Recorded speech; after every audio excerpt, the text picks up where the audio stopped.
Hello friends, welcome to my channel. Friends, आज मैं आपको फ्रांस की क्रांति का क्वेश्चन करवाने जा रही हूँ। फ्रांस की क्रांति 1789 ईस्वी में लुई 16 के शासनकाल में हुई थी। उस समय फ्रांस ज्वालामुखी के मुख पर था। यानी जिस समय लुई 16वें का शासनकाल था, लुई 16 का, उस समय ऐसा था कि जो जनता थी वो तो पहले ही जनता में आग भड़की हुई थी क्रांति की। लेकिन लुई 16 के शासनकाल में जो फ्रांस था वो ज्वालामुखी के मुख पर था। वहाँ की राजनीतिक, सामाजिक, आर्थिक अवस्था ने फ्रांस में क्रांति की आग को और भी भड़का दिया। अब लुई 16 के शासनकाल में जो वहाँ की व्यवस्था थी, चाहे वो राजनीतिक हो, सामाजिक हो, आर्थिक हो, उस अवस्था ने इस क्रांति की आग को और भी भड़का दिया और भी दहला दिया। अब इसके कई कारण थे।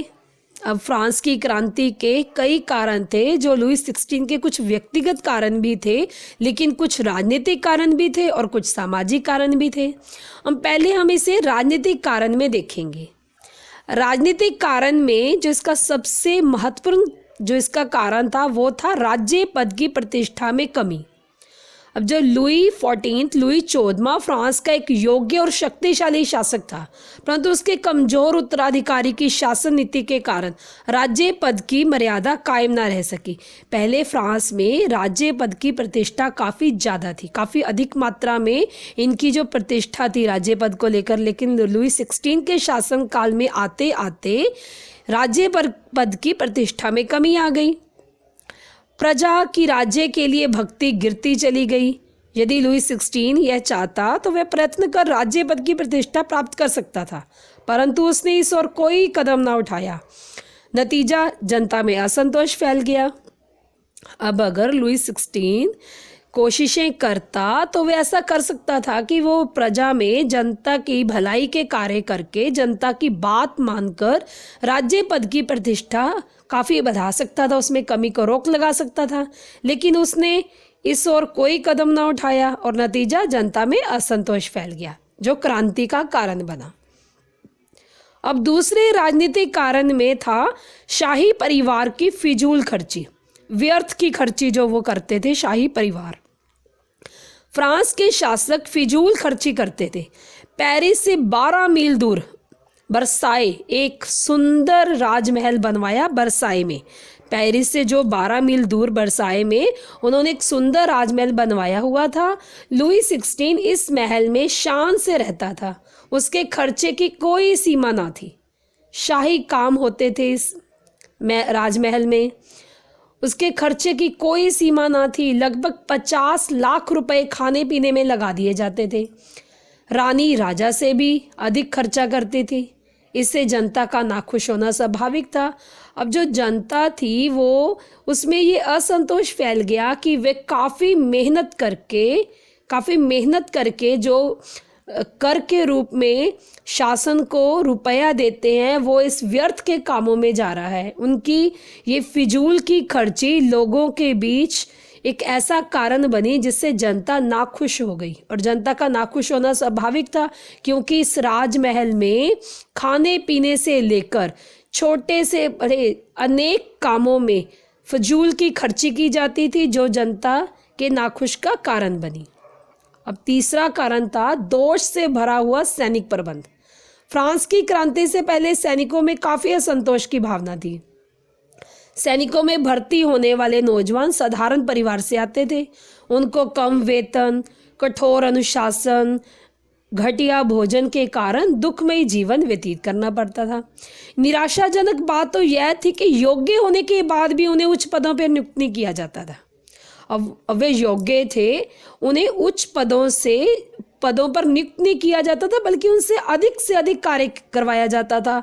उन्हें अधिक से अधिक कठोर अनुशासन में रखा जाता था, कम वेतन दिया जाता था, भोजन में उनकी कमी थी, उनका जो जीवन था वो दुखमयी था। अतः क्या हुआ कि क्रांति का बिगुल बजते ही यह सैनिक जनता के साथ मिल गए। अब फ्रांस की क्रांति में कई कारण थे, जिसमें राज्य पद की प्रतिष्ठा में कमी थी, शाही परिवार की फिजूल खर्ची थी, उसमें सैनिक प्रबंध का दोषपूर्ण होना भी काफ़ी महत्वपूर्ण सिद्ध हुआ इस क्रांति के लिए। अब जो चौथा कारण था वो था प्रशासनिक अव्यवस्था। राज्य पद की मर्यादा समाप्त होने पर शासन प्रबंध में अकुशलता का होना स्वाभाविक था। अब जो प्रशासनिक अव्यवस्था थी वो पूरी तरह से बिखर चुकी थी, क्योंकि राज्य पद की मर्यादा समाप्त हो चुकी थी। अकुशलता का होना तो स्वाभाविक ही था। न्याय प्रबंध के क्षेत्र में तो स्थिति काफ़ी दयनीय हो गई थी, काफ़ी खराब हो गई थी। निष्पक्ष न्याय की आशा करना ही व्यर्थ था। प्रशासन पूरी तरह से डगमगा रहा था।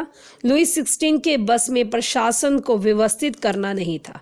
वह उसने कुछ प्रयत्न भी किया, लेकिन शासन व्यवस्था, प्रशासनिक अव्यवस्था जो फ्रांस की क्रांति का एक कारण बनी। लुई 16 की निजी कमियां। अब 1774 में लुई 16 फ्रांस का शासक बना। इसमें गुणों की कमी थी। उसमें ना तो आत्मविश्वास था और ना ही मजबूत संकल्प। वह मोटा होने के कारण भद्दा दिखता था। वह अपनी रानी के हाथों की कठपुतली था। अपनी कमियों के कारण वह राज्य की राजनीतिक स्थिति, समस्याओं और आर्थिक तनाव को कम ना कर सका। अब ऐसा कहा जाता था कि लुई 16 की जो निजी कमियां हैं उसके कारण भी ये फ्रांस की क्रांति ने आग भड़काई, क्योंकि वो प्रशासन के मामले में यदि कोई भी निर्णय लेता था तो वह अपनी रानी से पूछकर करता था। अब रानी के हाथों की कठपुतली बन चुका था। अब इसमें एक कारण ये है कि रानी मैरी एंटोनेट का प्रभाव। अब लुई 16 की रानी सत्ता और सम्मान की पात्र नहीं थी। उसे शासन के संबंध में, प्रशासन के संबंध में कोई भी जानकारी नहीं थी। इसके बावजूद भी वह राजा की मुख्य सलाहकार थी। अब उसे तो प्रशासन के बारे में कुछ पता ही नहीं था, शासन के संबंध में उसे कोई जानकारी नहीं थी, लेकिन फिर भी वह राजा की मुख्य सलाहकार थी। अपनी फिजूल खर्ची के कारण वह श्रीमती घाटा के नाम से भी जानी जाती थी। वह ऑस्ट्रिया की राजकुमारी थी। इस देश के फ्रांस के साथ संबंध कुछ अच्छे ना थे। रानी के कुछ फैसलों ने फ्रांस की नींव को हिलाकर रख दिया। अब रानी का जो भी फैसला होता था, जो भी राजा का फैसला होता था, उसमें ये माना जाता था कि ये इसमें जो रानी है उनकी मुख्य सलाहकार है, लेकिन उसे शासन प्रबंध के बारे में कुछ भी नहीं पता था। इसीलिए रानी के कुछ फैसलों ने फ्रांस की नींव को हिलाकर रख दिया। अब इसमें कुछ सामाजिक कारण थे, जिसमें पहला कारण था कुलीन वर्ग की अप्रियता। फ्रांस का समाज उन दिनों 3 श्रेणियों में बंटा हुआ था: पादरी, जागीरदार और जनसाधारण। पादरी और जागीरदार जनसंख्या में केवल 2% थे। इन 2 श्रेणियों को उच्च अधिकार प्राप्त थे। जागीरदार किसानों के झगड़ों का फैसला करते थे, उनसे सेवाएं और कर लेते थे। वे उनके खेतों में शिकार करना अपना अधिकार समझते थे। अब यहाँ पर जो पादरी थे उन्हें उच्च स्थान प्राप्त था, और जागीरदार को भी, जागीरदार स्वयं को ऊंचा ही मानते थे। वह जो किसानों के झगड़ों का फैसला करते थे, उनसे सेवाएं लेते थे, उनसे कर लेते थे। वह उनके खेतों में शिकार करना अपना अधिकार समझते थे। वह किसानों पर अपना पूरा अधिकार समझते थे। कुलीन वर्ग को इस बात पर आपत्ति थी कि जागीरदारी प्रणाली को करों के मामले में छूट क्यों प्राप्त है। अब पादरियों को छोड़कर जागीरदारों को छूट क्यों प्राप्त है, उन्हें अधिक कर क्यों देने होते हैं, जागीरदार क्यों इतने ज़्यादा कर नहीं देते। अब ये जो भेदभाव की जो प्रक्रिया थी, भेदभाव की नीति थी, इससे भी कुलीन वर्ग अप्रिय हो गया और फ्रांस की क्रांति में उन्होंने महत्वपूर्ण भूमिका निभाई। अब दूसरा कारण है सामाजिक कारण में किसानों की दयनीय हालत। जनसंख्या में 80% लोग किसान थे। इनमें कुछ किसान ऐसे थे जिनकी कम भूमि होने के कारण उनको भरपेट भोजन नहीं मिलता था।